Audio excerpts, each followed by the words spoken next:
বিয়ের সিজন যেন শেষই হচ্ছে না। আজকে আবার ২টা বিয়ের দাওয়াত রয়েছে। তাও আবার একদিনেই। আসসালামু আলাইকুম। মাঝখানে ১ মাস গ্যাপ ছিল। তারপর শুরু হয়ে গেল আবার বিয়ে। মাঝখানে কিন্তু আরো কয়েকটা সিটে সাটে বিয়ে হয়ে গেছে। এগুলোর ভিডিও করা নেওয়া হয়নি। এই শুক্রবার আবার ২টা বিয়ে একসঙ্গে। দুটাতেই আবার মেয়ে পক্ষ। তাই যাচ্ছিলাম সন্ধ্যাবেলা গিফট কেনার জন্য।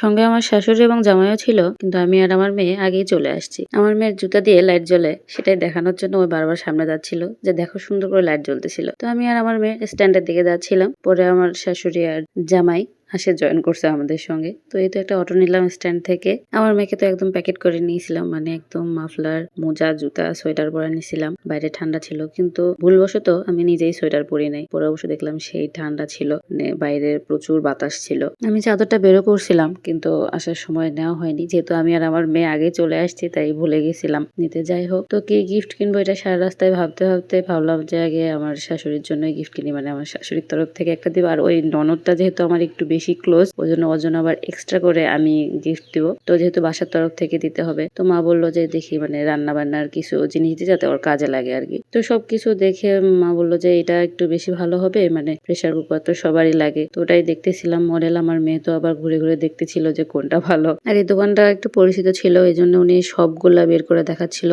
প্রথমে নাকি মানে সকালবেলা আমার শ্বশুর দেখে গিয়েছে এই প্রেসার কুকার গুলা। তো পরে আমরাও দেখলাম কয়েকটা। তো এর মধ্যে একটু ভালো লাগলো, পাতিল শেপের একটা সুন্দর ছিল ওইটা।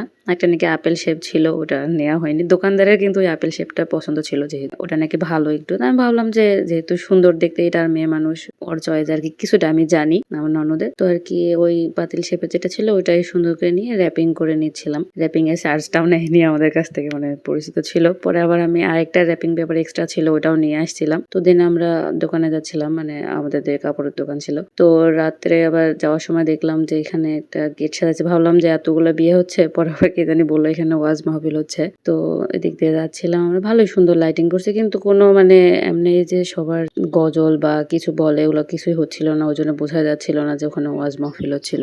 দিন ওদিককার কাজ সেরে আমরা শহরে ঢুকি, মানে জলেশ্বরী তলার দিকে। আমি এখান থেকে কি নিবো ওটা ভাবতে ভাবতে ভাবলাম যে 1 to 99 এর প্লাসে ওটা যাই। তো দেখলাম একটা ঘড়ি ভালো লাগলো, কি দিব এটা ভাবতে ভাবতেই তো মানে চলে যাচ্ছিল দোকানে। যাও আমি সিলেক্ট করতে পারতেছিলাম না যে আসলে কি দিব।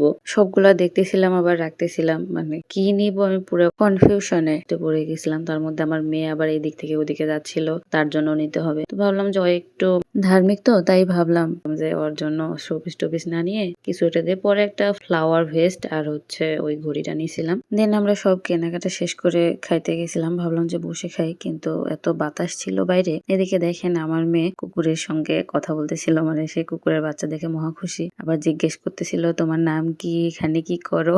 যেহেতু আমরা এখানে খাবো না, তাই ভাবলাম যে পার্সেল করে নেই। তো মেইনলি আমরা আসছিলাম সি ফুড খাওয়ার জন্য, কিন্তু দোকানটা বন্ধ ছিল। পরে একটা অর্ডার করছি। পরে এদিকে আরেকটা দোকানে দেখি যে মোটামুটি কয়েকটা মানে সি ফুড আইটেম ছিল। তো বললাম যে অক্টোপাস আছে কিনা, তো উনি দেখাচ্ছিল যে হ্যাঁ আছে, বাট দামগুলা টু মাছ ছিল, মানে এত বেশি চাচ্ছিল। থাক দরকার নেই, আছে খাবো না। একটা মিট বক্স আর একটা সাব স্যান্ডউইচ অর্ডার করছিলাম। পরে আমরা এগুলা প্যাক করে নিয়ে যাচ্ছিলাম। আমার মেয়ে তো দেখে বলতেছিল না আমি এখানেই খাবো। তাই বললাম যে না চলো বাসায় দেখাবো। বাইরে প্রচন্ড বাতাস ছিল, যেহেতু আমি আরো সোয়েটার পরে যাইনি, প্রচন্ড ঠান্ডা লাগতেছিল। তো রাস্তার ধারে দেখলাম এত বিয়ে হচ্ছে, মানে আমরা যে বিয়ের দাওয়াত পাইছি সেটার আশেপাশেও মনে করেন অনেক বিয়ে ছিল। আমরা যেটা পাইছিলাম এটা ননদের আমার গেট। আমার ব্যস্ততা প্লাস আমার একটু শরীর খারাপ ছিল জন্য আর ভিতরে যাওয়া হয়নি। হলুদের প্রোগ্রামটা সন্ধ্যার সময় ছিল, কিন্তু আমরা লেট করে ফেলছিলাম, এই জন্য আর ভিতরে যাওয়া হয়নি। তখন অলমোস্ট 10টা পার হয়ে গেছিল, মানে 11টা বাজে মনে হয়। আমার মেয়ে তো ঘুম আসতে নিছিল। পরে বাসায় এসে তাড়াতাড়ি করে সেগুলো খাওয়া দাওয়া করতেছিলাম। আমি তো খোলার সঙ্গে বললাম যে আগে খাই দিই, একটু টেস্ট করি, তারপরে ছবি টবি ভিডিও করে নিই। ভালো ছিল মোটামুটি, কিন্তু আমার ওই বার্গার সাব স্যান্ডউইচ যেটা ওটাই বেশি ভালো লাগে আর কি। যাই হোক, আজকের ভিডিওটাই পর্যন্ত। ভালো থাকবেন সবাই, আল্লাহ হাফেজ।